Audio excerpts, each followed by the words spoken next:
Christian Beer Show. Let's go. Welcome. Thank you, Alejandro, for joining Thrive today. We were just talking on how it's been like 10 years since we last saw each other. I remember that I saw you on a mall. That's the last time I saw you. I forget what exactly was happening on that mall. I think that I was eating something and you were like... What's that? I can remember that time. Maybe I remember I saw you, but I can remember the place, the moment. Yeah. I don't remember it either, but I remember it was in a mall and we had a conversation. That's it. That's all I remember about it. Wow. Yeah, it's been a decade, man. We're getting old. Wow. Yeah, we're getting really old. It's been a while. Yeah, man. So How's everything over there? it's not too bad. I'm excited that next week, New York will allow 25% indoor restaurant capacity, which is very nice because that means that we will not be eating on the streets like we are right now. Okay. Which, like, it's actually quite nice, to be honest. I really like eating out. It's kind of like beautiful in the summer and the beginning of the fall, and it's more Euro. I love European style of just going out to the street, walking, and just sitting outside a bar, grabbing a beer, then going to the next one. And that's something that the US doesn't have too much, unless you go to New Orleans. That's the only place where you can actually do it. But and you can still not do it technically here in New York, but what you can do is sit down outside the bar and grab an Okay. appetizer, grab a drink or something, and hang out, and then move to another bar or another restaurant if that's something that you want to do. So I have, in some ways, I have kind of enjoyed the outdoors activities here. What about you?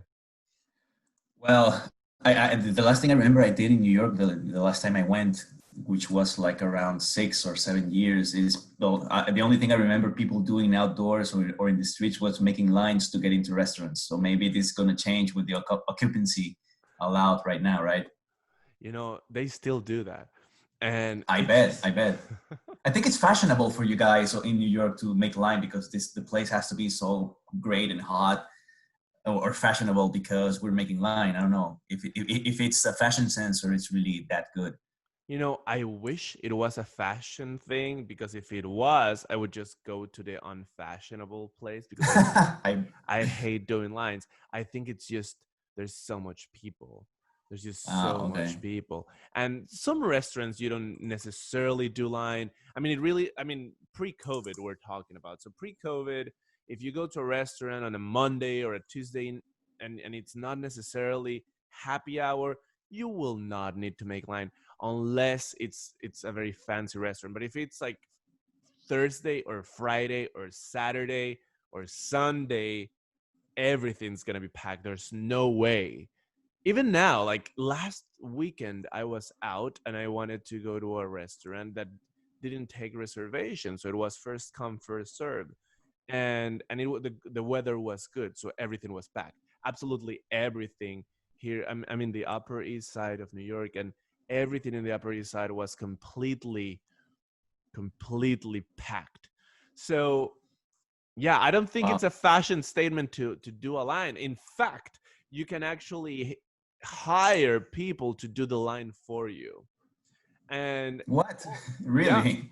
yeah, that's something that you can do. Oh, Now, restaurants, what they do too is that you just go there and they take your name, they take your phone number, and they just shoot you a text when they're ready for you. So you don't really have to be there. So a lot of what you could do is just like go to the place that you want to eat, let's say, and you leave your name there for whenever they're ready, and then find some like, and then hopefully you'll find another place that isn't too packed where you can stay for maybe a couple of hours having a couple of drinks and then go have dinner. So that's something that you also could do pre-COVID. What about Ecuador? oh. Well, Ecuador still in the third world culturally, but economically making us spend like if we were living in the first world. So things are like it shouldn't be anyway. I saw you. this was maybe a little bit ago, where you started talking about IT privacy, and then there was some scandal that happened in the country, and then you were interviewed throughout the country because you like knew that this was happening. What exactly happened? Oh, okay, yeah. Actually, it was around June last year. I I just decided to upload an IGTV video where I was talking about the dangers of well, not the dangers, but how you should be careful when you use some type of apps like Face app or even TikTok, where you don't know how deep they can go with all the data they ask on the permissions part of the installation. And it happened to be it was just when Face app, this face swapping app was becoming popular again, and I just decided to make a video because I was listening to my family talking about it. Hey, it's so fun. Let me see how you look if you were a woman, or let me see how you would look like if you were older. And I just started to wonder myself, what happens with all the data? Because people don't get that when you take a picture on one of those apps, the app is taking a biometric sample of your face. So I just said, what happens with that data? What happens with all that information you're providing voluntarily to an applications that you don't know where they're saving that information? Maybe they're saving it in a country where there are no data protection laws. I just made it, and people, even people that work on television, saw that video, and it went viral, and people started talking about it. I just in that week I also learned that people just downloaded the video and started to share it on, even on WhatsApp. You know that WhatsApp in Ecuador and Latin America is very popular, and it was really funny because people say, "Hey, I saw you on WhatsApp," and I was like, "That's not a medium per se, but good to know that people got concerned about the subject." And then and after that, I started to get like a lot of calls from media tell me, hey, would you like to come to an interview? Would you like to know more about this data protection thing? How does it work? So people doesn't know that you should protect your personal data because people think that you just download an app and just use it without reading the terms and conditions, and they don't know what happens afterwards. So I just said, why don't you read a little bit before you use things? And people said like, what? We have to read? No, let me know what you think. It was okay. It That's was it was fun. I was curious. Yeah, and you became a sort of the data privacy expert in Ecuador, actually, right? You do have a background in technology and coding. Is that correct? Yeah, actually, I have a computer science. It should be like an undergraduate. I think it's the proportion. I'm an engineer in computer science. I think it's an undergraduate according to the American type of education and regarding university, right? And I know about it, but my specialty was always technology applied to business. So I know what type of technology works on your business. If you need to sell online, I can tell you what type of technology you can acquire and deploy. But I think it's part of the experience and the practice in the field that made me wonder what happens with all the data that you collect and save and all the good things you can do by analyzing it, how your customer behaves, such like Amazon does, that gives you like better recommendations of products you buy or based on the history of all your purchases. And I said, but what happens if somebody uses for the wrong reasons? And that's why I just asked to the public, and people said, hey, you know about it. Actually, I was learning as I was going with it, but I ended up even in the local Congress talking about the local data protection bill that hasn't been finished, but I helped draft it, which was really crazy and curious because I never thought that just a small video, it was under like 5 minutes, gave me such press. And people now, even on social media, ask me, hey, can I download this thing? Can I use this thing? It's like, let me check. Okay, let's go. It was really funny because I just did it. Like I told you before, just read the terms and see if you really need it. Yeah, but we don't want to read the terms. We want you to tell us what to do. we want you to have the responsibility of our data privacy. Yeah, I think that's what people are concluding, because I think you know, I bet you know that all these tech companies, big tech companies, actually the part of their business model depends on the how many time we dedicate to the usage of these apps. That's how they can tell they're profitable, and how they can keep getting investment and money. And that's why they made them so addictive, especially social media. And I think like you said, my little question was even I was even talking about mental health, because people don't realize that if you spend so many time looking to several screens all day, probably you're gonna go crazy one time, and you don't know what's gonna happen. And then after everything is wrong, it's like, what happened? What did I do? And maybe you should give yourself a break from everything, go back to nature for a while, and go back again, and check all the screens you want. But all it's super healthy to give yourself breaks from this screen attention that they have made us a custom, or a habit, a bad habit. That's so true, man. You know, a couple of years ago, I was talking with the CIO of Duke Hospital, and he told me one day that he went for a to a conference to a Google headquarters, and in Google headquarters, they they kind of like are ahead of the curve in understanding your mental health technologically. They are able to tell, or at least somewhat predict, how whether you're getting depressed based on geolocation data. Like if you're staying in your house too much time, if you're just like staying there. I don't know if they use other data like purchasing history. I'm assuming that if you're like buying a lot of like just I bet bad they food, do. Yeah, comfort food. yeah, Probably a lot of chocolate, a lot of ice cream. exactly. So they Probably they do. Probably.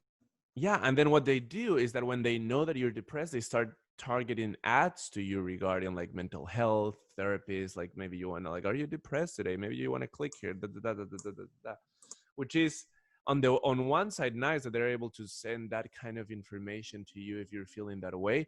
On the other side, it's kind of creepy that they know you so well. And then on the other side, I wish as a psychiatrist that I would be able to access this data for my patients, so I can like help them to not get depressed before they get depressed, right? Like the use of Yeah. big data can be so helpful, and and in the wrong hands, as you say, so dangerous. I'm glad you see it that way, because I think we should learn also to see the bright side of all these big data, and all this technology that's part of our lifestyle right now. Look how the Apple Watch can help you determine if you're having like cardiac problems, or even now COVID symptoms, and how this Siri, I think it is, can help you get medical assistance without even you knowing it. Maybe your cardiac, you're having a cardiac arrest or something, and just the app goes and calls 911, and that's it. That's like the bright side of using technology for you. But the wrong side is like what you say. Maybe I have an e-commerce, and I see your purchasing history, and I see you're a depressive guy. I just keep encouraging you to keep that lifestyle instead of giving you an alternative, because you're just in a rut and you don't want to see outside your little hole. So it's kind of tough. You know, have you seen this documentary on Netflix called The Social Dilemma?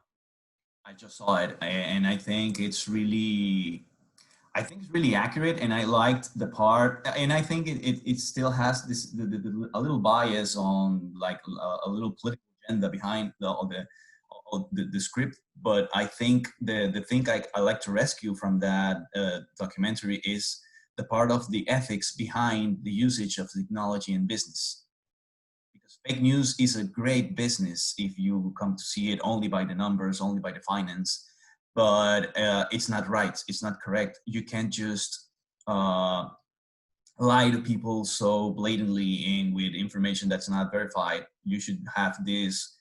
code of honor, if the term is correct, just like physician has it, like lawyers should have it. So I think even in technology, big companies, tech companies should have this code of honor, which they have an ethical code they should respect. Even in robotics, they have it. Why not in big tech companies? So you're talking about, I think you were talking about fake news, or were you talking about just like straight up Everything, everything, everything? Okay. everything. I mean, because just like what's happening here in Ecuador, that people don't like to read terms and conditions. It means that any company just can write a text just for their protection, and they don't mind, and they wouldn't mind if everybody just skip that part and accept it without reading it, because it means that people don't care, and they just accepting that me as a company, I can make any type of use of your information provide voluntarily by yourself. And I think we should always review the ethics behind it, because it's not bad if somebody trusts you so hard that I don't need to read the terms and conditions. I can trust you with my personal information. But what happens if people get greedy and they decide to exploit that confidence that customers give you, and just start doing things just like it happens with I think that there's a lot of companies that sells smartwatches. They're starting to sell the biometric information of their users to health and insurance companies. It sounds, if we try to look at on the right side again, it sounds like a noble thing. Hey, I have information you can use so you can sell more insurance plans and people can stay healthy. But on the flip side is, what the hell? Why are you selling information that I'm not comfortable with selling it? It's my information. You just can't give me my data to anybody who has money. What happens if they're financing terrorists, or what happens if they're financing other things and they just need a money laundering scheme, so they just have to keep money? We have to conspire sometimes in that matter, so we can see how honest and how real is the business model that's behind all the services we get. And maybe I'm just exaggerating, maybe I'm just cherry picking, right? But I think we sometimes with data protection, we need to suspect that much. You know, it's funny what you were talking about, selling biometric data to insurance company. So in the US, Uh-huh. there is a movement in terms of the way that healthcare is provided and healthcare is paid for. It's not completely there yet, but North Carolina is a place where this has been somewhat piloted on, in which there's a they're trying to move the billing of healthcare. Instead of billing for procedure, they're trying to bill you for the amount of the health of general population has. So if you have a subset of people, let's say a community, and they're overall healthy, let's say 70%, then the government will give a certain amount of money to the hospital system and an insurance company, and this, well, or let's say the healthcare system, and the healthcare system, as long as these people are healthy, they can keep that a certain the biggest amount of money. If a lot of people are getting sick, then you have to use that money to take care of them. And then if you run out of money, then you're taking the risk of even like paying for this. So what this produces as an outcome is that inevitably hospitals will not want to charge you per procedure. They will want to do the minimum amount of procedure necessary, and at the same time keep you as healthy as possible. So inevitably, the next outcome is, instead of like trying to cure your disease while it's in the middle of it, preventative medicine becomes an important issue.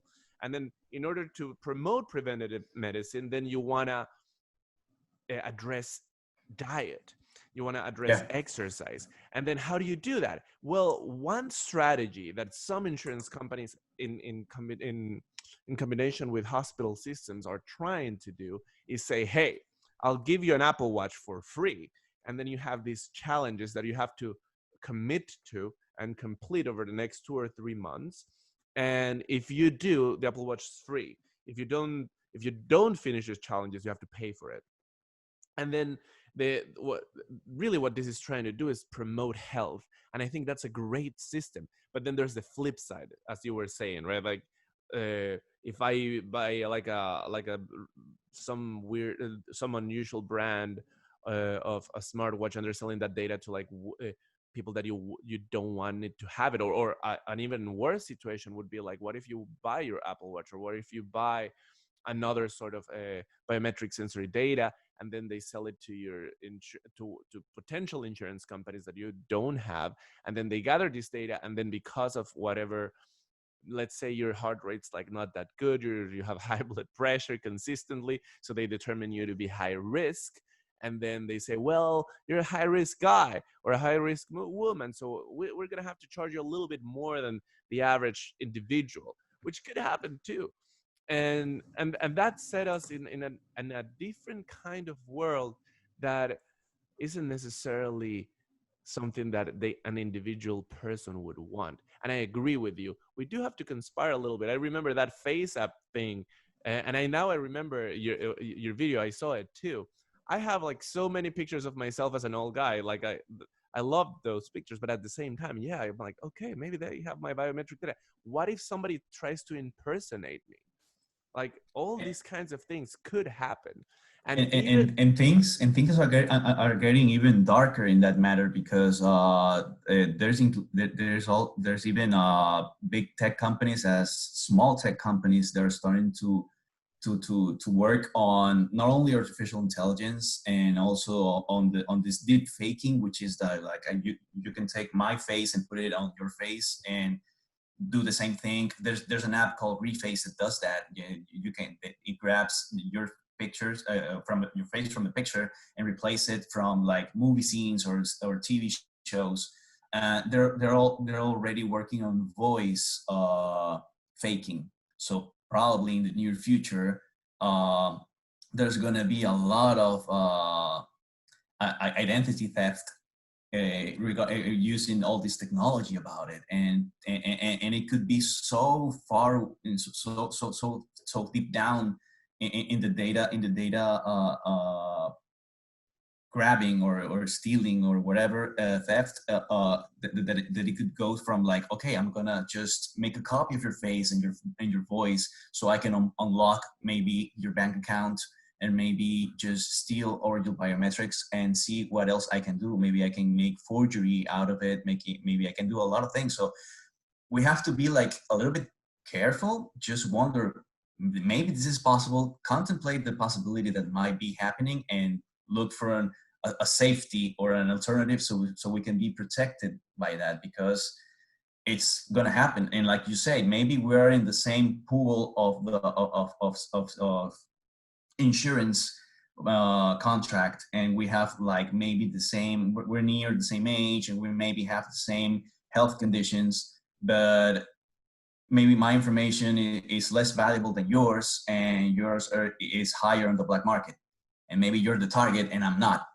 and maybe we're going to be victims anyway because they're going to attack the same server. All our information is saved, and we all get messed up. So that's the creepy part. I don't like to think about it every day, but it might happen. it's so creepy, man. I didn't really think about that, but that's true. They could like a lot of people could just get into your Facebook and then like find up, as long as they have your username and of like whatever bank account that you use, and then suddenly they can use your biometric data. Things could get real bad real quick for an individual, and that is Yeah. creepy. That is creepy. Yeah. You know, yeah. And you know what happens. Let's talk about like elementary or basic identity theft cases. People just can't say maybe I can make a call to a company and say, I'm you. Hi, I'm calling. I'm Christian, and I'm doing. I need to. I don't know. I need to make a big withdrawal, and they just trust me because I'm talking as seriously as you can be, and that's it. It already happens. Or maybe I can just steal your credit card and make purchases on your credit card at your name, but all things are gonna go to my house, and that's it. Let's wonder what would happen if they just started to steal your face, your voice, your features, and using it digitally to access things that you shouldn't do. God damn, like somebody could call my family and they would be like, yeah, this is Yeah, crazy. That's scary, man. exactly. They could Yeah. I guess video call my family too with this like technology. Have you heard of Benford's law? I think so. Can't remember what it stands for, but I think so. It's this weird thing where apparently when and I don't know it perfectly well, but it seems like it's this statistical principle of randomness where there are some numbers that repeat themselves more than others in any type of situation. Let's say that you have a let's say you have you're an accountant and you have um, all the numbers of all the things that you have sold and all the things that you have bought in one paper, and that's going to go to your balance sheet at the end of the year. And number one is going to repeat most of the time like around 30%. Then number two is going to be like 8%. Number three is going to be like 5%. And this is consistent throughout nature. And Okay. yeah, it's like such an unusual thing, but interestingly, in the way that for what we were talking about, faking pictures or faking videos, there are some people that are trying to also determine whether a picture is faked or not. And what they have found is that, and this is like, it gets too technological for me, but what they have found is that the more that you manipulate a file, so let's say I take a picture of you and this Okay. picture becomes a file, a JPEG file of some sorts, then that picture has like a, I don't know, I guess they couldn't read the ones and zeros, but there's a way in which they can determine the Benford law in that picture, in the distribution of Okay. the data of that picture. And I every understand. time Yes. you modify that picture, the Benford ratio of numbers that appear in the data of that picture reduces itself to the point where you can tell, oh, this is a fake. This is actually a fake picture or a fake video or whatever. Yeah, actually, files such as pictures, maybe JPEGs or even GIFs, it contains like metadata that we don't see it. Maybe with a right click, you can see all the properties, and there's some tags that you can check them, so you can determine if it is the original file or maybe it's a copy or a derivative of the original file. So you can make like a forensics analysis and see if it's a fake or not. And actually, I have to check on the Benford's law because I can't. I've heard the name, but right now I can't remember it. But I think it has to do something regarding that, because for instance, in when we talk about information theft, it's like I'm not like stealing your ID physically. I'm just taking like a photocopy or maybe a picture of your information and using it without your permission. So you still have your original ID, but I have the information, and all I need is the contents of your plastic, Right. printed plastic. And so that's like it's so it's not tangible, it's ephemeral, but it still works, and it works for a main reason, and it works for maybe it's one target. I just need your files so I can pretend to be you, so I can access only one service and that's it. Or maybe I just need you to, so I can drain all your bank accounts, and I can call your family as yourself and say, hey, I hate you and I don't want to see you anymore, and just let you ruined, right? Right. And but still, luckily, even in the digital world, we still leave a footprint, so to speak, so we can check and track it and see where it all started. Actually, it happened in a couple of months before. Like a local influencer here in Ecuador, he got into a alleged sex scandal because an old video sex tape leaked on social media. Oh wow. And yeah, and her lawyers decided to make the investigation, and they realized that the original video that it got leaked was already in more than 30 servers around the world, in like famous amateur porn sites and stuff. So Oh my maybe, god. yeah, and it's a hard thing to say. Let's not talk about like the delicacy of she's a lady that was already in a new relationship, and the other guy was already in a relationship, and they maybe got problems around. But let's talk about if I find the guy or the girl that did this leak and got the chance to delete this file, it's already copied in thousands and thousands of computers around the world. So it's not only the crime, but the impact that the crime does after this information is misused, used for like evil purposes. Yeah, man. Like we live it. I think that you and I, like our generation, was the last one to enjoy true privacy when we were children. You know, Yeah, nowadays, every single little thing that you do that is taken in some sort of media is permanent. I don't believe that you can get rid of it. I think it's absolutely permanent and you're stuck with it. And can you imagine how difficult it is to live that way? Like if you're 15, you're not like your brain's not fully developed. You're not thinking of all the implications of everything that could happen. But I guess that you either don't think about it or you think about it so much that then you render yourself paralyzed. I think new data on behavior, I think this comes from the documentary that we're talking about, The Social Dilemma. Children nowadays take less risk than ever before. They don't want to drive cars.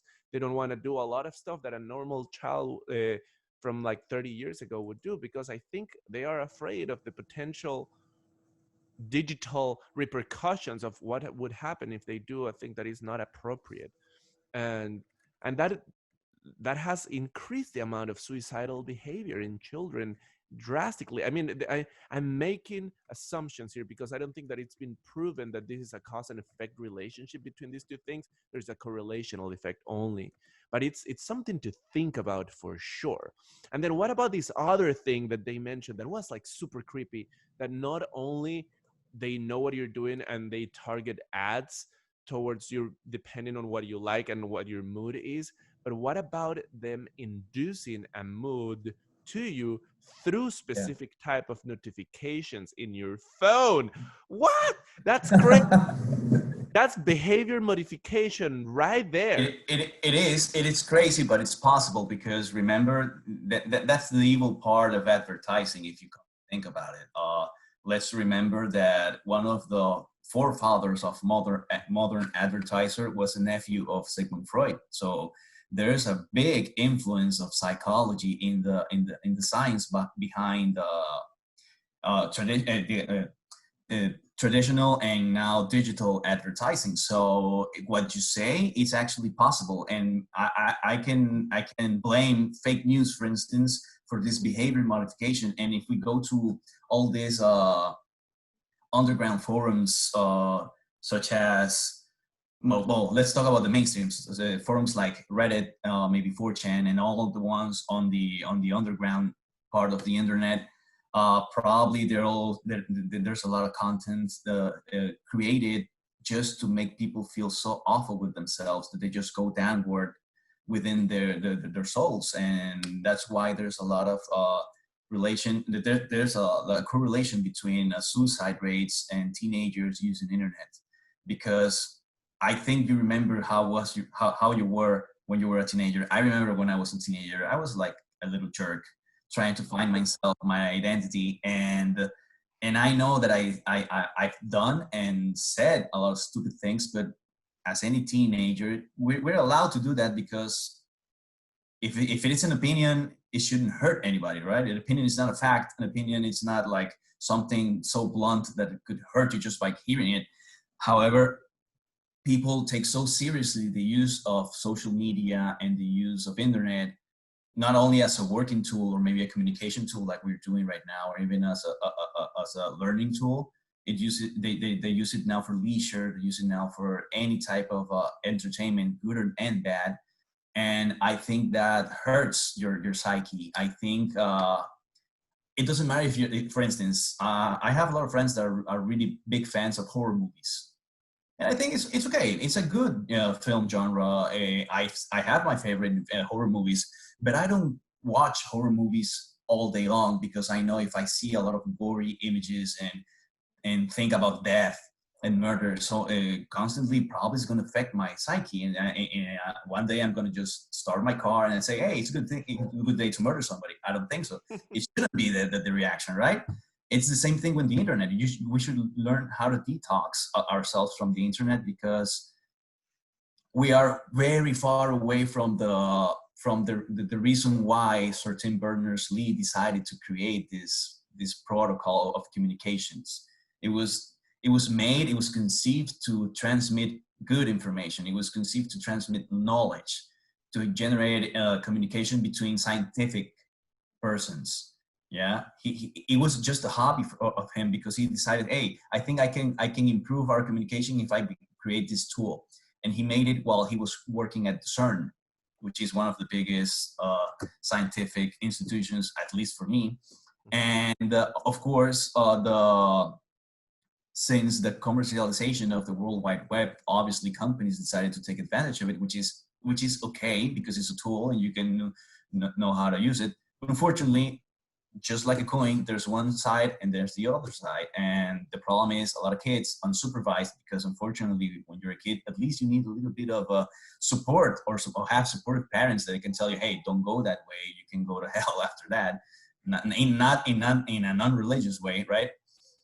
And I think that's the problem. It's just like those nasty episodes of Black Mirror. I bet you've seen that show, Yeah, right? I love that show. I love it too, because it's like the dystopia is so real because it could happen, and it already happens. And that, Hmm. and that's what I'm afraid. People don't realize that we are already living in a dystopia if we decided to live to be part of it. So that's the danger there. Yeah, man. So what are we gonna do? I don't know. I think for me, the decision, it should be easy. Just be part of the bright side of the battle. Because actually, I was watching some videos about existentialism yesterday, just because it appeared on my recommendations on YouTube. Go figure why. Actually, in the documentary, it says never click on the recommended videos, but actually, it has worked for me, because I think I try to use it the right way. I try to balance my research, for instance, on YouTube, from questions I have. What does that mean? Or how do I don't know, tutorials of how do I can make a bow tie, for starters, right? And then I just go down that well and see how many information I can get that could work for me. And sometimes I'm between movie news, comic book news, music news, and then philosophy, psychology, computer science, things that maybe I don't have a friend so far, so close or so near for a message. Hey, what do you think about this thing? And I just check it out on the web. And I was checking the philosophy of Camus, and I loved it, because he realized that his point of view of existentialism is, yeah, maybe we don't have a purpose, maybe we are adrift, but it depends on us how we see things in how we make decisions in the world.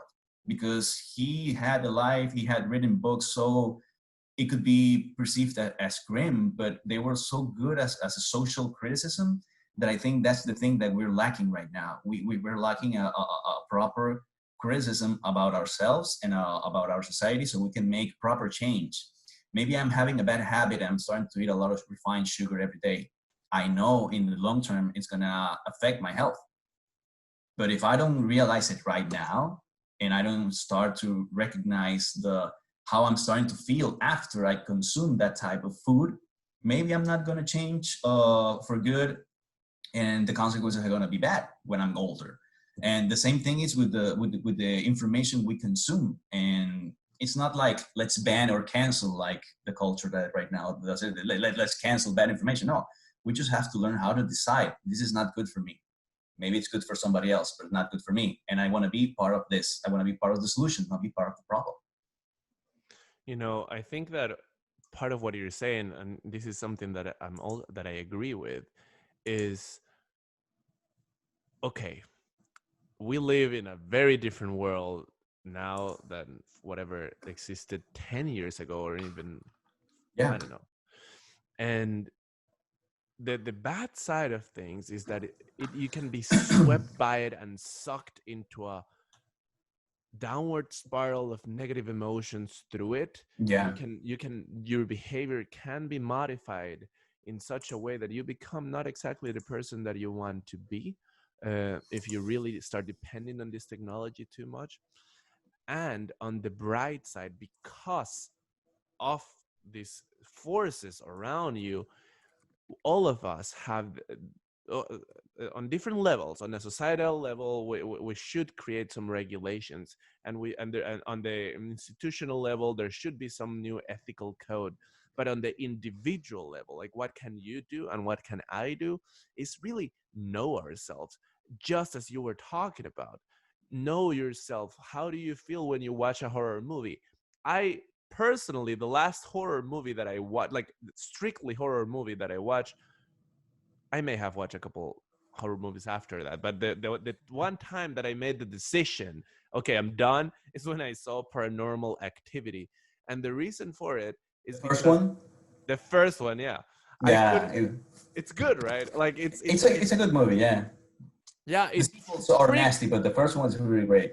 it freaked me out. I couldn't sleep for like a week, and then I realized, okay, can't be living this way. And why am I doing this to myself voluntarily? It's crazy. I'm gonna stop watching horror movies. And I did. I think I watched one more that was like a half a horror, half a comedy, just because it was nominated for an Oscar. But otherwise I don't. And and I think it's the same way for every single other thing. Like in order to achieve, like, uh, in order to feel better about yourself and have like just a better outlook on life, you gotta know yourself to know what habits to take. There are some habits that take you to negative emotions. There are some habits that take you to positive emotion. If you Right. eat if you eat like shit, what will happen is that your whole body will feel like more laggy. You'll be more lethargic. You'll have less energy to do things. If you have less energy to do this, if you feel more lethargic, you're gonna gravitate towards watching TV or doing some like things that stagnate you a little bit more than usual. So maybe taking a good tracking habit of what you eat is important. And you can use technology for that. I actually use my fitness pal and I put every single little thing that I eat in there. And then suddenly by doing that, I can track my calories, and then I can understand why what type of food makes me more prone to gain or lose weight, and I can understand the way my metabolism works a little bit better.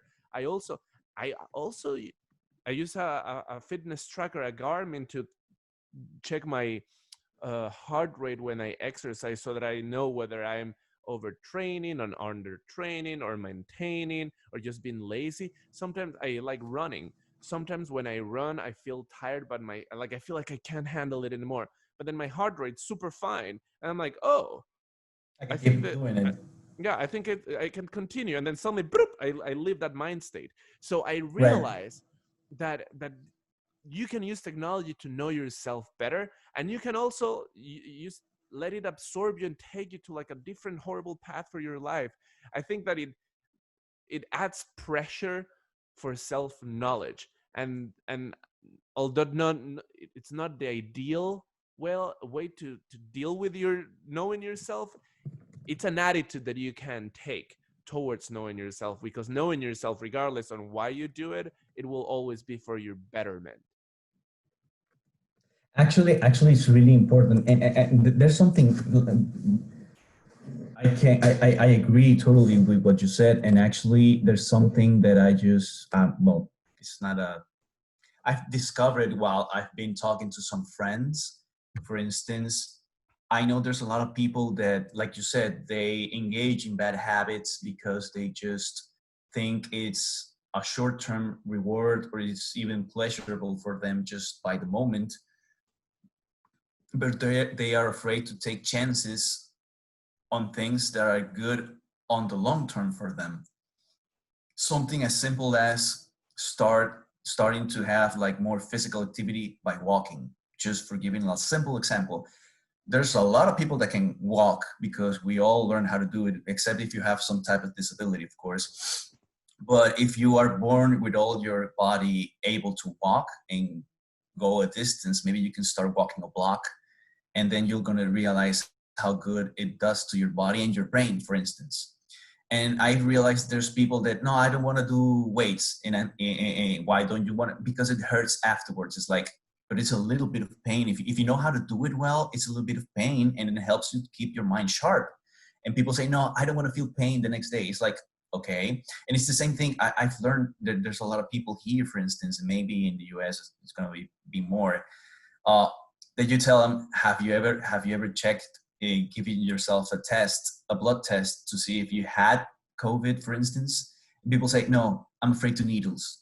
It's like, it's just a little prick you're going to feel for a few seconds, and it could change your decisions afterwards, and say, no, I'm afraid of pain. It's like, people are afraid of things because they can understand the full concept of it. I understand that people have always told us pain is bad, but when you decide to be painful for a little bit, and there's a reward afterwards, I'm not telling you go into S&M or those all crazy shit like that. I'm telling you, just take a decision. So, okay, let's lift a little bit of weight. Let's lift like 5 pounds each arm, and let's do some bicep curls.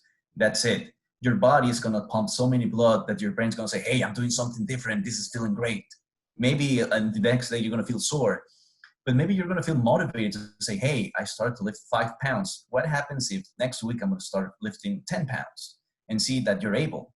You're just pushing yourself to achieve like a little targets that's going to make you feel like, okay, I can do more, I can do more, I can do more, like a positive snowball effect. It's like you just let it go and see how big it becomes, and you're going to transform yourself and decided to be more disciplined, because it happens. I don't know who said it, but, and I don't know if you guys in the US have lived it, but like when you're in starting your 20s and in getting near your 30s, there's like phases. Like when you're in your early 20s, like everything is party, eating junk food, being hangover every day because it doesn't feel that bad.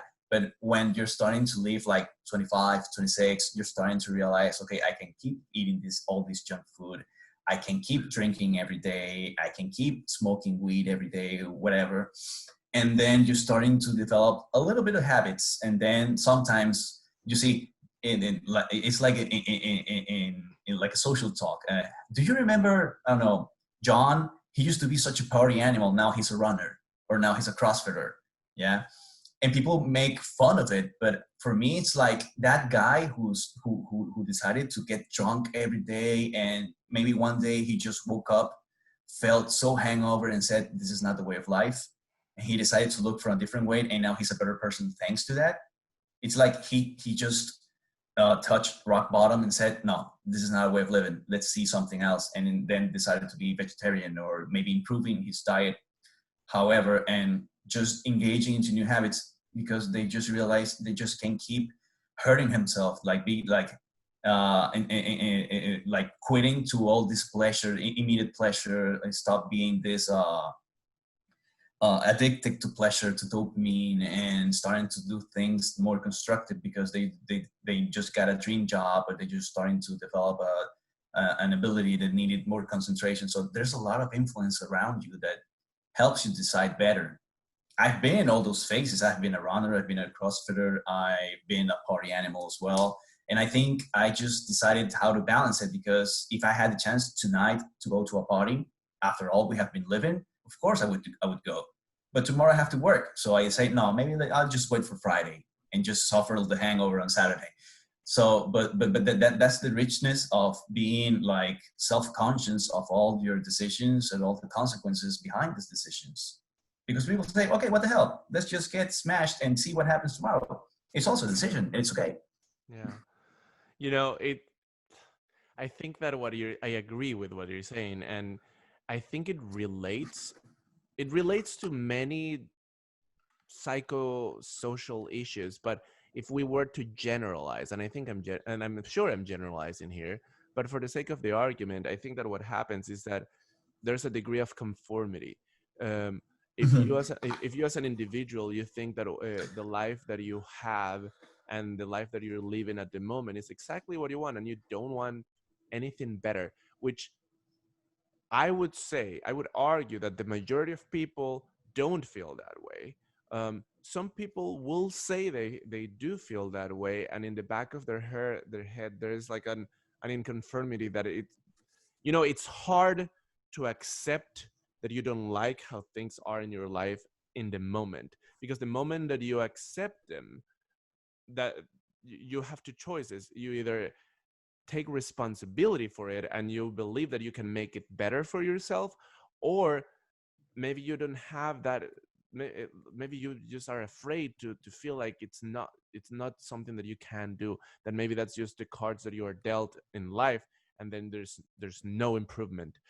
But in my opinion, there's always improvement possible, no matter who you are, no Yeah, matter if you're the best in the NBA player in the world right now, or if you're just starting, no matter if you're in a very difficult situation in your family or psychological or social uh, uh, environment, you can always first take responsibility for your life and improve it. Sometimes life is not as fair, and there's a clear stratification of levels of yeah, fairness in terms of and opportunities for people. That's true.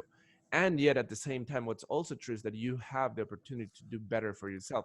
And the moment that you believe that and decide that you want to have a better life for yourself and take responsibility, then you have the responsibility. When you come into this realization, then you have no other choice than to do something about it.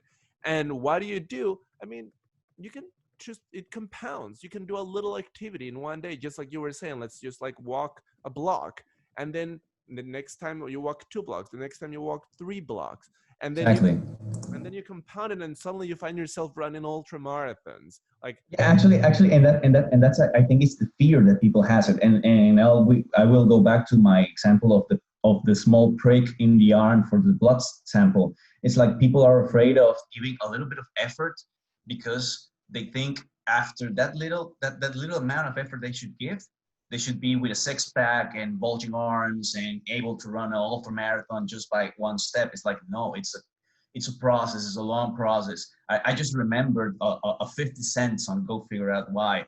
He recites progress is a long process.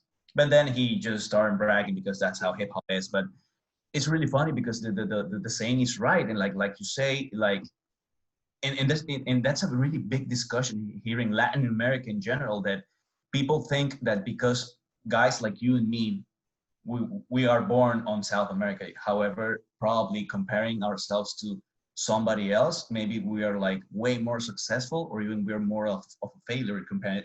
Maybe I can compare myself to a millionaire from South America and say, hey, I'm a loser. mhm. And somebody who probably comes from a slum or a project is going to say, hey, that guy's a winner. I'm not going to be never like him. It's all about the perspective and how you say. Unfortunately, people disregard that the mindset is so important, because maybe people with no resources can find the proper tool, so they can develop this mindset. However, it's so small that there's so small chances for really poor people to succeed in a third world country, for instance, that they just live frustrated because they see how people are succeeding, and they understand they are already being suffering and having their own pains because they only see the bright side. It's just like all those cheap motivation books or quotes on social media say. It's like this is the tip of the iceberg, but you should have seen me 10 years ago, seeing what the hell I was going to do. And people don't understand that the richness is in the process and not in the result. The result, obviously, I want to gain my target, I want to gain my goal, but I have to learn through the process. And that's why a lot of people say, no, you're just a privileged guy who had parents that paid their colleges, or maybe they just sent you to the United States and you saw what to do. It's like they always try to make, or they always try to make the grass greener on the other side. It's like maybe you just work your ass out to be where you are, but people just say, "Bet, hey, you're just living in New York. You're just having a great life. You're living in the state that had the highest death rate, as I can recall, of COVID." it's not that bright. It's not that wonderful, right? Yeah, and I was seeing patients every day that with COVID in the hospitals. People were dying on the daily, and I was just going there to the rooms, talking and just like trying to help out, you know. And you know, I think that there are two parts to what's going on. I think that privilege is a reality. I mean, the It world is. the world is unfair, and there are like if you're white you're more privileged than if you're African American, or if you have more money you have more privilege. That there are some factors that make your life easier from the beginning. That is true. And what is also true is that every single person can't, I mean, can choose to have the responsibility for their lives and do the best they can. And I do believe that as long as that commitment is incredibly hard, the potential is far way beyond what one could imagine at the beginning. Now, Yeah. I do think that as a community, we ought to try to even things out and help people that are doing worse to do better. I do think, like, I'm a kind of guy that I do believe that proper education and proper healthcare should be given to every single person, because I don't think necessarily good education and good healthcare gives you ultimate opportunities. I think that Right. that really depends on there is a matter of privilege, right? Like there is a matter Yeah. of, if you're born into the right place in the right time, you will have opportunities that others don't have. I think that's true. But I do like one of the reasons I came to the US is because it's one of, I still think this to be true even in 2020. It may be it may have been more true in the 90s, and it may become even less true as time goes on. I was just seeing a documentary called Capital. uh, I haven't, but I've heard of it. yeah, and they talk about how we're going from opportunity to an aristocracy slowly back again, because of the way that uh, the socioeconomic the movement of capital is evolving. And I think there's some truth to that, but I don't think that we're fully there yet. And so I do still believe that here in the US still, most of the most of the billionaires in the US, I could be wrong, but I think it's true, are first generation billionaires in this country, which means that they made it themselves. Right. And so I do believe that as long as you really focus on finding, getting the right skills, getting into the right mindset, and have the right amount of execution, you could get to those levels yourself. Now, something that you have to consider as well is that if you want average results, you need to you will get those with average behavior. And if you want to have exceptional results and exceptional outcomes in your life, you have to have exceptional behavior. You can't be like scratching your belly like 8 hours a day, right? Like you Yeah. really have to figure out what to do extra. And I'm not saying just like blunt work. I'm saying like what smart work and what is a smart use of your time every hour of every day, in order to compound yourself a little bit more today, and then you do that every day for decades, it's almost inevitable that you will find exactly what you want and probably more. Actually, I concur with you, and I think just made me remember a book. It doesn't have too much to do with your argument, but I think it has a little bit of connection, because I think one of the main issues, because our society, our global society, it is how it is. It's because of this obsession of making large cities and large communities that just made people just lost the horizon on the proper north. It might sound like maybe crazy. I hope some sociologist or anthropologist listens to this so I can be corrected if I'm wrong. But I think that maybe we should go back for social structures to try to develop ourselves like in the likes of tribes, but not like going back for all these primitive things, just only by the connection of cultures.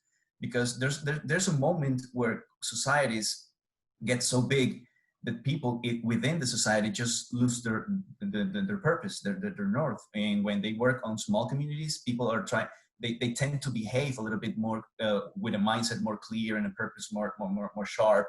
And you made me remember a book written by Tom G. Palmer that's called After the Welfare State, because you've been talking about education and healthcare.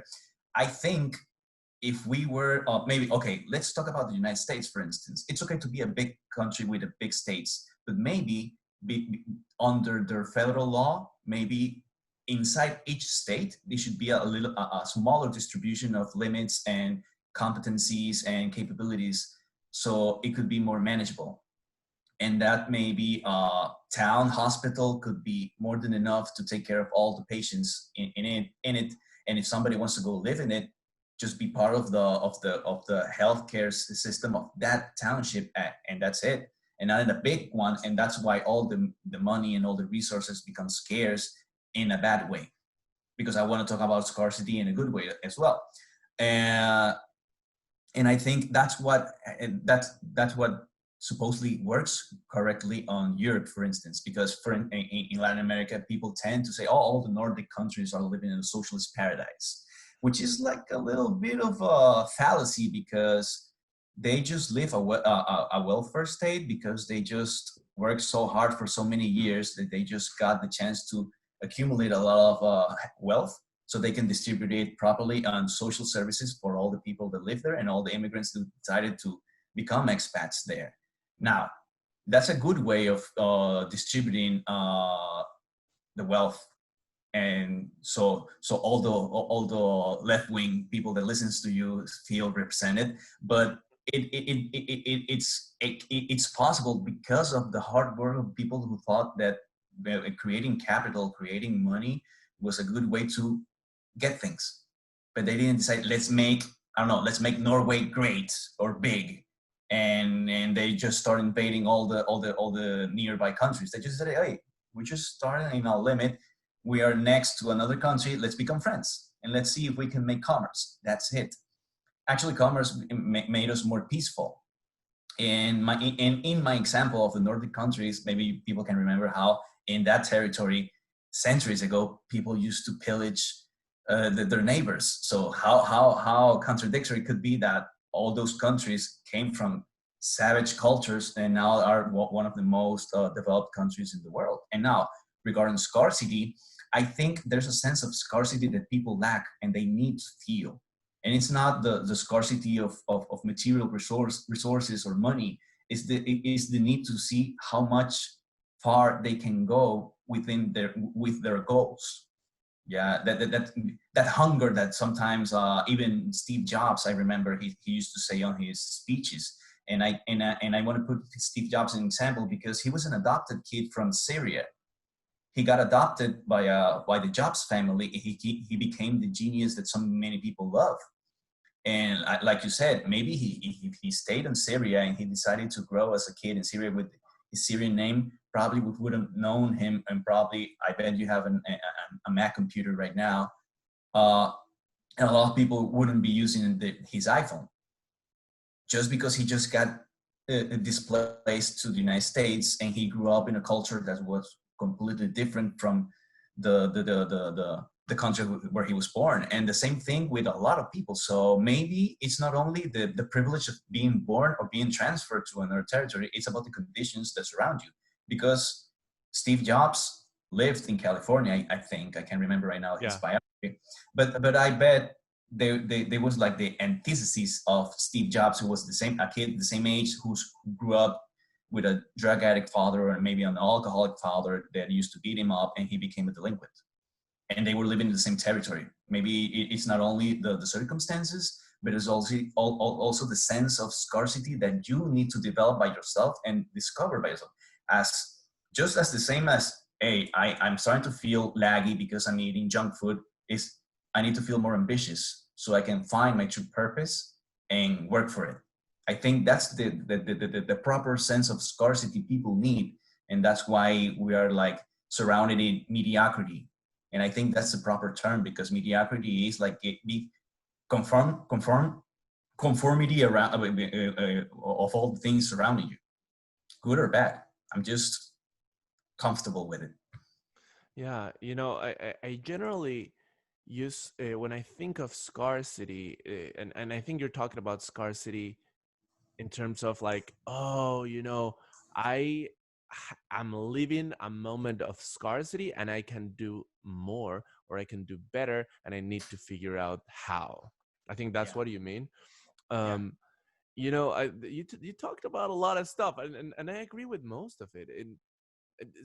When we speak about Scandinavia specifically, I'm part Danish, and I lived in Denmark for a little bit, and it is a beautiful place to be, and you're right, right? They come from Vikings, and they were like somewhat organized, and they became better organized, and then they became a social democracy of some sorts, and but what you were talking about, this like instead of having massively populated cities and doing like smaller towns, that and the fact that that may give you a better sense of community, and then you work for each other more instead of like trying to just like get ahead for yourself only, and this like communal sense of let's work for each other can give to less corruption and more implementation of shared resources and a better overall future. I think that's kind of what happened in Scandinavia. You're right. I think that um, there is a very strong mindset in Scandinavia of let's work for each other, and it has worked in such a way that when you're a child over there, it's safe. It's generally safe, and when as you grow up, school is free and it's excellent quality, and exactly. then undergraduate is excellent quality, and then graduate is excellent quality, and it's always free. It's not only free, but you get an allowance that you don't have to pay back throughout your studies. So I had friends that would study all the way until their 30s with no problem because I'm getting an allowance, and they would have like some jobs here and there. They would have no problem like bartending or working in a souvenir shop or doing uh, this primary essential works that don't require a lot of education because they were getting an allowance and they wanted some extra cash while they were studying. So then you're And that's something, and that's something I find admirable, because there's a lot of people, one back again in Latin America, that they just grow this sense of fake pride that make them think that they just can be working, maybe studying an undergraduate or maybe a master's degree, but waiting tables at the same time, because it's diminishing. And it's not. It's just an experience you need to develop if the opportunity is right for you. absolutely, man. I cleaned floors, I was a bartender, and I worked in a souvenir shop. Um, I think that those Scandinavia has like a really nice lifestyle and then really nice opportunity overall mindset, and yet you also find in Scandinavia this sense of, and which is interesting, just so that we don't idealize any single thing. They do have a sense of rejection towards individuality, um, self like excessive, they would call it self improvement. If you want to try to be a millionaire, or if you want to do like have your own company and do this one thing or the other, it is kind of frowned upon because it implies in the general community that you think you're better than the general community, and then the community doesn't like what you're doing, which is an interesting thing. And yet that like desire to become the best possible person that you can be, and I'm not speaking only in terms of money, okay? Like I like it doesn't matter if you want to become a millionaire, if you want to be the best like runner, or if you just want to make like the best pancake in the world, or if you want to take care of your family and live like a beautiful life loving your family, like whatever it is that your passion is, like dedicating your focus and your attention to the best of your capacity. I think it's an inherent human quality, and and and I think that the great majority of us don't access that because of psychological barriers that occur because of social conditioning or family conditioning. Like, you can't do this, you can't do that, like that's not good, that's not good. Like cockroaches, like not letting you get out of the jars, like you're like trying to get out of the jar and somebody pulls you down, that kind of thing. I think it's very common in most Right. societies. Um, Have you ever heard the fable of the crab pot? It's a very local. It's an Ecuadorian fable of some sorts. okay. It's the same thing. It's like it goes something like it was like a pack of crabs about to be boiled in a big pot, and what happened was that one crab tried to escape the pot because the lid it's not tight, it's just put on because the pressure needs to release some hot air. And the thing is that according to this fable, this folklore or local folklore, I'm sorry, says that this crab tried to escape the pot, but a crab from the bottom of the pot just grabbed it and pulled it back into the bottom. And that's the bad part of being Ecuadorian, according to this story. And I think we could transfer it to Latin America and the whole world, because I think everybody has a naysayer once in a lifetime in your Yeah. life. Sometimes maybe you decided to say, hey, I want to study this thing, and now I want to be a chef, or I want to be something else, and people are just going to mock you because, hey, why are you going to be something like that? And I know, because I have some friends that work in psychology, they say when people criticize you, sometimes they're projecting their own fears or their own complexes towards you. And that's why people become so contrary to all your dreams and ambitions, sometimes because they want to protect you from failure, but sometimes that naysaying actually helps you to develop, like, maybe a motivation on the wrong terms, but helps you anyway to just, okay, I'm going to prove it to you that I can do it. And sometimes it's not a good thing, but it works. I think that like a lot of the time, if somebody's getting actively angry at you because of you wanting to become a little bit more ambitious about a certain project or whatever, most of the time there is a psychological, as you said, projection. So what happened is that every time that you get out of that pod, if we take your analogy of the crab, then what you inevitably, this is not something that you're doing on purpose, and this is Right. and nobody, like, everybody knows that you're not doing it on purpose, but every time that you try to distinguish yourself through extra work or extra, let's say if you're playing soccer and you come to practice like half an hour earlier or something because you want to be better, and this is a contest you have to yourself because you want to Exactly. play better, then what you inevitably show is that you're doing better, like you're doing a little bit more than this other than other persons, and then these other persons will get angry at this because they're because of this feeling that they will have, like, does he think he is, does he think that he can do better than me? And you're not doing this on purpose, and they don't necessarily think in these terms, but this is where the emotional issue is coming from. Like, whomever is angry does have a part of them that wants to do it themselves, but Right. doesn't want to deal with that part of themselves, and instead projects it to you via anger. and and that's true, that's never gonna end, it's only gonna get worse. Yeah, it's only gonna Right. get Right. worse.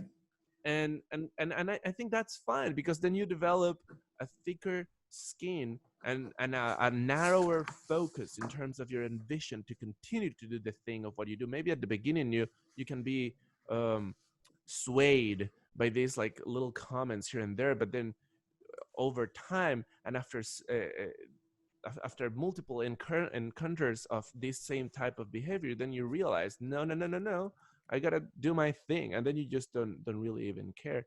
And then comes the point where these people come back and they are very happy that you made it, and it's nice. Like, I think that it's just human nature. I think that I have been in both parts of this equation. There have been parts where I have been jealous, and I'm like, oh, what the fuck does this person think they're doing? Like, I've been Right. there. I've been 100% like there, And then I have also learned that that's not good for me, being jealous. And then I have learned that the best way that I can do, like in reality, it is a sort of blessing to see somebody like exceeding at a skill, or at whatever it is that they're doing, because then they give you an opportunity to learn and to do better. And what else in the world is more exciting than having people around you that that are more successful than you, that are more eloquent than you, that are like more interpersonally uh, uh, acute, like, that have better emotional intelligence than you, because then you get to learn from them and become a better person yourself. And what else are you going to do in this life if it's not becoming a better person?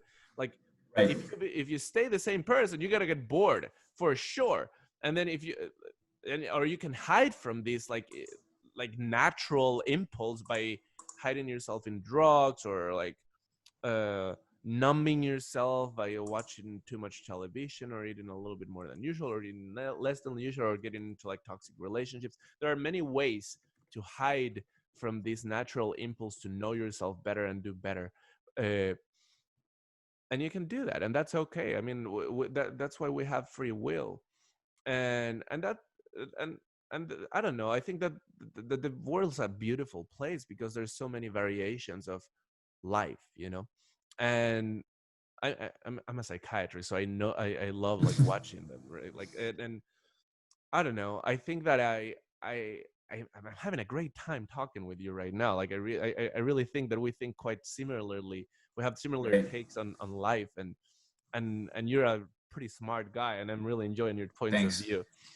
Thanks, man. Yeah, I wanted to say something about the last thing you said, and thank you for this, for your comments. Actually, I appreciate it because it's really hard to have like a really wholesome conversation. And even if we weren't disagreeing, I would be happy just to have the chance to talk about it. But that's what people lack recently. And what I was going to tell you is, I think you just exposed the two sides, once again, of how to be competitive. Maybe because I've been on the same on the bad side of the competitiveness, which means that like I see somebody who's trying to be or do something that maybe unconsciously or maybe consciously I know I would like to do as well, and I just mock him on scoff every time he tries to tell us all about his progress. But the other way of seeing it is that, like that, just surrounding yourself maybe with people smarter than you for a while and see what you lack to be better, and maybe compare yourself with people that just applaud you and maybe motivate you to be better because they feel that you have the potential, which is a great way to find friends, actually, because that also happens when you're in your 20s and going all the way on top, forward in time, because it is then when you realize that you keep hanging out with people that just only talk about maybe smoking weed and playing video games and eating junk food, and maybe you just decided to develop a need or an ambition, or a goal. And you made me remember a scene from this movie, from this Guy Ritchie movie called The Gentleman. It got out last year. I'm a big fan of Guy Ritchie's movies, and there's a part when one of the characters, like the concierge of the main character of the movie, goes on a rescue mission. And he goes to an apartment of heroin addicts to rescue this girl. And he made a really nice speech, because I like the way how Guy Ritchie writes the scripts, especially on these speeches when he empowers the characters to encourage them to be like all they can be. And he said, because the main character is like a marijuana dealer in the UK. So his concierge sits down with all these smack addicts and say, I understand why you guys nowadays decide to go on the nasty way of life, consuming this shit, when in my time, and he becomes like, he's trying to be like the voice of advice, and said, in my time, we used to just roll a blunt and sit down with our friends, talk about all our concerns and bad moods, and support each other while we're just hitting a blunt. I don't care if you smoke weed or not, but what I rescue of this part of the speech is how he just, to me, he told me, surround yourself with positive people, who are aiming for a goal maybe similar to you or maybe superior than yours, and keep pushing together. Maybe you have a millionaire friend and he likes you just because you're authentic. Go for it. He's not going to give you money, but he's going to give you big advice, and his advice is going to be expensier that, as far as he progresses. And if you follow his steps, or maybe just imitate him, or maybe just feel inspired by him, maybe you're going to go further than you think. And that's the same thing. I think I cannot do anything for a heavy drug user, but maybe if he decides to leave that habit and maybe learn a little bit of digital advertising, maybe a little bit of data protection, or maybe a little bit of entrepreneurship, and he finds my recommendations useful, I'll be more than glad to say, hey, at least read this book, at least start drinking water every day. I don't know, something that helps him become a better person every day. It's not cold turkey. It's progressive. It's a fight from every day until the day you die, practically. You know, you are the average of the 5 people you surround yourself with. And I think that's kind of what you're saying. I Yeah, agree. I think that if you surround yourself with 5 really smart people, you're gonna be the 6 smart people in that group. right. If you surround yourself with 5 millionaires, you're gonna be the 6 millionaire in that group. It's kind of inevitable because the habits of other people, the people that you're close with, are contagious, good and bad. So if you Right. surround yourself with a lot of people that do a lot of really bad drugs for your body, you're probably gonna start doing them yourself. I mean, it or at best, you will find yourself battling the idea of doing that with them. So yeah, I agree. You should. I it, it's important to surround yourself with the people that are similar to you in terms of life goals, in terms of ambition, in terms of like just overall worldview. And at the same time, also, it's important to every once in a while go outside your social circle, right? And understand that there are different points of view, especially nowadays where the world is so polarized. I do think that in the grand, when things become very abstract, and as you were saying, we live in big cities where like the sense of community is sort of lost. uh People can, like we can get like very and antithetical against each other. We can become like a sort of enemies. But if we focus on the little things, on how are you doing today, everybody wants to come back home, hug their significant other, their children, their pet if they have a pet. Everybody wants to eat well, everybody wants to have a good time. If you focus on the little things, I'm pretty sure that you find yourself, even with the most polar opposite person, you will find some things in common that you can work with in terms of each other. And that's, I think, the attitude to take. So I think, yes, you if you want to be the best person that you can, you should surround yourself ideally with people that do better than you.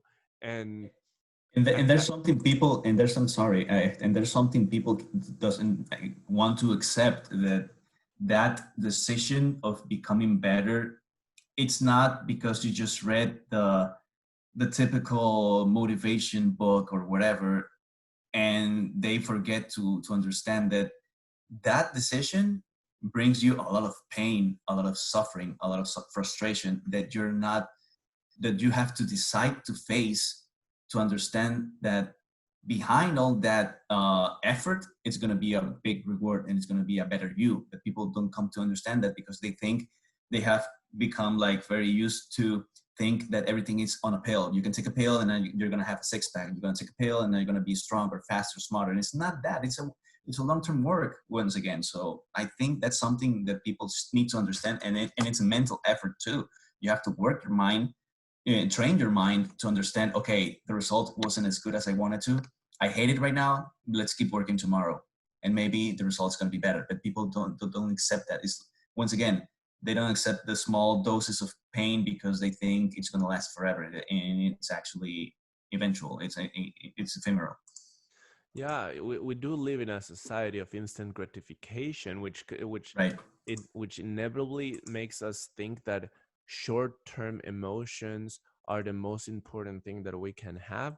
And sometimes short-term emotions can be quite alluring. I mean, I have fallen into the short-term emotion pathway multiple times in my life. But at some point, if you wanna enjoy better, deeper, potential, longer lasting, positive emotional states in your life, you do have to decide between your short-term emotions and your long-term goals. And you're right, like in terms of exercise, like let me give you a typical personal example of this. I i hated running. Some, like, I don't hate it anymore, but I used to hate running with a passion. And my closest friends are runners. And a couple of years ago, I wouldn't even run 3 miles. Like, I hated it so bad. I thought like it was stupid. It was super boring, and I didn't want to hear about it. And my friend, like, I met with a couple of friends a couple of years ago, and I felt like, you know what, like, we're a little bit out of shape, so let's do something together. Let's run a half marathon. And they started laughing, because they know that I hate running. They thought there was no way that I was gonna be able to run a half marathon. So we all signed up into a half marathon 6 months from that date. And I trained and I was able to do it, but I hated it. Like, I hate every moment of it, all the way up until like the I think it's like 12 miles, a half marathon. I can't even remember. Yeah. And then I ran these 12 miles with them, and then I said, okay, let's do a full marathon. And then they got a little bit scared, but they said, okay, let's do it. And then we did, and we went to Athens and we ran the full marathon. But this took me like another, I think, 6 months of training. And something interesting happened there. This is like 9 months in doing something that I hated to do every single. I think I did it like 3 times a week or 4 times a week. I can't remember. When it became like a full marathon, it was like a short run and a long run. So 2 times a week. And then I had to do a little bit of like just work in my legs so that I wouldn't get like runners. Right. Anyway, so But, like, but regarding your example, your goal, you were very reasonable with the goal you wanted to. You wanted to run a half marathon, and you decided to do it in 6 months, not the next day. And that's something that a lot of people don't understand. And that's the difference, because you did it, and maybe you just learned that running is enjoyable, and you just do it now for fun and maybe for health. But a lot of people think, okay, I just ran a block, I hate myself. Just like in comedies. I just remember a scene from Parks and Recreation with when one character said, "Oh, I'm so tired," and he didn't even like jog like a meter. So that's the difference. It's like, okay, I want to run a half marathon. Okay, let's see how hard it is, and you started working for it. And that's something that not everybody has it. People think, right, once again, instant gratification. Now I'm gonna be gold medalist. Even Muhammad Ali said it. He hated training. He hated training. He hated everything about it. But when he was on the ring, the guy just knocked the hell out of everything. That's why he's still a legend. He's not even the biggest champ. He's just a legend. And that's the reason why he knew how hard and how painful it is, but he still did it because he knew that the goal was even bigger than him. mm-hmm. Yeah, absolutely. Like, Muhammad Ali is a great example of achieving greatness. Now, yeah, I think that my way smaller example, I just wanted to go to the point where around mile 14 or something, I started Yeah. feeling great. It's something started happening. Like, I started getting this runner's high that would Yeah. really make my day. Like, I would feel so happy. I loved everybody. It doesn't matter what would happen that day. I just like was in this amazing mood. And then I just kind of like became addicted to running. Now I run every week, and it's so like it. I feel healthier. I feel happier. Like, my mood is better because Yeah. we're all monkeys. Like, if you really think about it, like, monkeys are supposed to move, and we don't move enough. We're becoming sedentary because of our lifestyle, and our body does not like that. I really do think that we, like, as a species, we're underperforming in our like minimum requirement of movement. And that's why I think, like, people feel better when they just run long distances, or then or when they do extraneous exercise, because your body it's just signaling you, like, oh, this is how you should feel when you do the thing that your body was meant to do.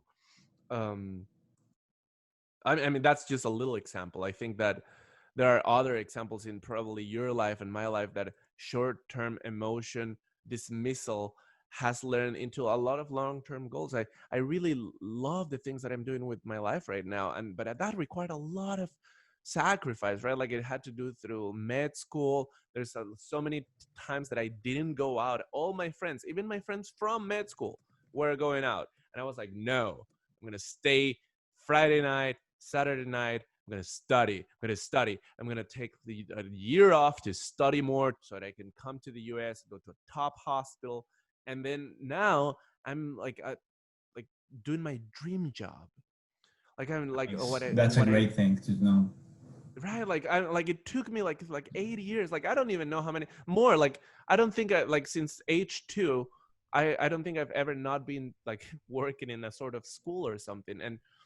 And now I'm like really loving it, and it took like and I'm still not where I want to be. Like I'm definitely not, but But you feel you're on the right way, that which is I think is important. yeah, I feel like I'm on the right path towards really achieving something that I didn't even knew was possible. And that took a lot of sacrifice. Sometimes most of the time I knew what I was sacrificing for. Sometimes I wasn't 100% sure. Sometimes I wasn't 100% sure that I was going to achieve the thing that I thought I could achieve, but I did know that if I didn't do the work, I was definitely not going to get it. And That's something that once again a lot of people don't realize, and they don't want to accept the fact that you have to hustle from the bottom to all the way up you want to go. Actually, you made me remember once again a small documentary I found on openculture.org about the real cost of success or something like that. I can't remember the name, but it was talking about how great painters or artists like Van Gogh or Da Vinci even were actually successful when they just started to get into a mature age. People know them about their great works, and because it happened like hundreds of years ago, but a lot of people don't know or haven't realized that, for instance, the best works from Leonardo da Vinci were made when he was in his mid 40s. The wow. same the same thing about the Van Gogh. Unfortunately, Van Gogh didn't had the chance to see how great his work was. And I think one of the greatest homages I have ever seen about that was an episode of Doctor Who, when the doctor met Van Gogh and took him to the future into an art gallery, and let him and allowed him to listen to an art critic talk about Van Gogh's work. And he just started crying because he realized how good he was. And then he went back, and it was before he committed suicide. But for me, it's like a really nice homage for people who love art. However, the lesson this small documentary wants to give you is you have to put a lot of work, put a lot of effort in anything you want, and in the long term, the benefit is going to be greater than you realize, because you just kept working. The same thing happened to Picasso, for instance, and I think we already inside the argument about the instant gratification, people think success should be also like that. I just decided to have a business. Tomorrow I'm going to be a millionaire. And maybe being a millionaire is not the goal. Maybe being a millionaire is the consequence. And Mm-hmm. people understand that as well, because I come from this school of entrepreneurship that I decided to learn about how to create businesses. I'm not a millionaire right now, but I understand that people keep looking for me because of the value I can give them. Right now, I'm working on a digital agency that's based on New York, that has offices here in the United States. But I also work on startup projects for our companies, for our people. Hey, I have a project and I need to use tech. I say, okay, what do you need? And I fight with the client. And I say, hey, you don't have to develop an app just because. Tell me your purpose. Tell me your reason why. And people start to look funny to me and say, why do you want to become so existential? It's gonna make sense soon. And it has been given a lot of great results, actually, because people stop thinking that the tool is the goal when the tool is the medium to a goal. And that's and when every time I say, hey, I know about startups, I know about technology, people think, oh, you must be a millionaire. No, I'm just a guy that's enjoying the ride because I still can find a way to match my passion for technology with my passion for entrepreneurship and something in between. I think I have a little bit of mileage to go through so I can find that place, that common place when things are going to make more sense. But I'm still enjoying the ride because I'm learning so many things in the meantime that I think sometime my brain is just going to go in the right way, and my brain's going to say, hey, this is the way, this is the tool, and this is the goal that you need right now. And that's what people don't understand. People think that you're just a cog in a big machine when actually you're just an organism that's still learning physically and subconsciously about a lot of things around you. And that's what makes you decide what's your purpose right now and what's going to be your purpose tomorrow. And that's what people need to learn constantly because they get frustrated so fast. It's like, dude, enjoy the ride sometimes, hate it sometimes, and see if in balance, which is better or which is more, and take a decision, make a decision. Yeah. You know, I mean, you clearly are an outstanding individual, and like I wish more people were like you. You know, I think that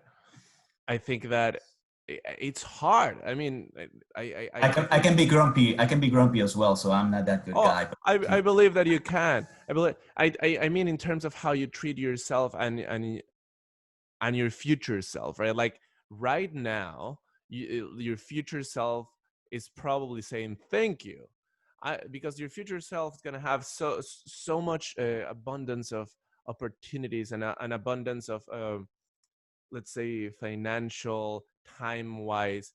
if it works, I've learned that gratitude is healthy. Yeah. I can actually. This is not my best moment because we're living in a global crisis right now, right? Hmm. But I think you don't know how grateful I am that I learned or I decided to go to study a career that right now is so necessary around the world that just made me realize, hey, I have a tool. Maybe I don't have the big problem for myself other than survive, Hmm. but maybe help others. And my main job, my day job at the agency is really great. I love it because I get the chance to learn and to discuss a lot of things with people that don't understand and to put the things they need. And on the other side, these small companies that call to me and say, hey, how can I design something for my company with technology? Say, hey, it's like I'm an architect of technology for some of some sorts on my night shift. And it's really cool because it is like, okay, what I can't use on my day job, I use it on my night shift. And it's like really cool because I'm just burning the midnight oil to see what happens, and eventually something great is going to happen. And I have like small clients, they say, hey, I'm so happy of the result, I want to keep working with you. And say, great. And I'm not rich because I have a lot of things to pay because I still have a small company that still needs some maintenance, and I'm just paying bills for it. But I'm happy I'm paying it with my effort and not with my savings, which this year are practically null. But it's still, it's not like I had to sacrifice everything. I just said, hey, let's just keep working and see how far I can go. Yeah, man. Yeah, I think. I mean, you sound like I have no doubts that you will achieve exactly what you want to achieve. I think that for you, it's just really just a matter of time. Thanks, man. I hope so. I'm hopeful in that matter. I hope it happens. All right. It's been a pleasure talking to you. I think we should And do see, another one sometime soon. please just call me. Maybe we could just have a chat and see if the people liked our conversation to see if we can make more chapters. But actually, I'm really happy to see that you're doing fine first, and then happy to see to know that I was worthy for an interview. So thank you. Actually, I'm looking forward to listen to this. I don't know how long it's going to be this chapter, but let me know and I can share it to the world. Yeah, man. I think that we're around an hour and 40 so far. Oh, nice. It's not bad. Maybe And, two and chapters that would be it. I normally just post them raw. So um I don't know, it depends on the attention span of the person listening, but I think this is a very Right. nice conversation, and I think there were a lot of like cool pearls that we dropped here. Like there was a lot of wisdom dropped in this chapter. I feel like I hope. the vibration of this episode is high. Nice. I hope it helps somebody as well, because sometimes people need just a little bit of light to keep Yeah, working on man. that. Actually, I'm really happy to have this conversation. It has been a really wholesome day for me. And besides that, I've been really busy in the day, but right now I just feel like more relaxed, more grateful that, okay, the effort is worth it anyway. So thank you, man. Mhm. Thank you for the invitation. Thank you. I'm more than happy to make a repetition. Maybe we can talk about other subjects and keep talking, keep grinding this subject about self-awareness and keep working on purpose. Whatever, I Let's don't know. let's 100% do it again. Let's do it. You just Let's let do me it. know when, and I'll be ready to rant on my Awesome.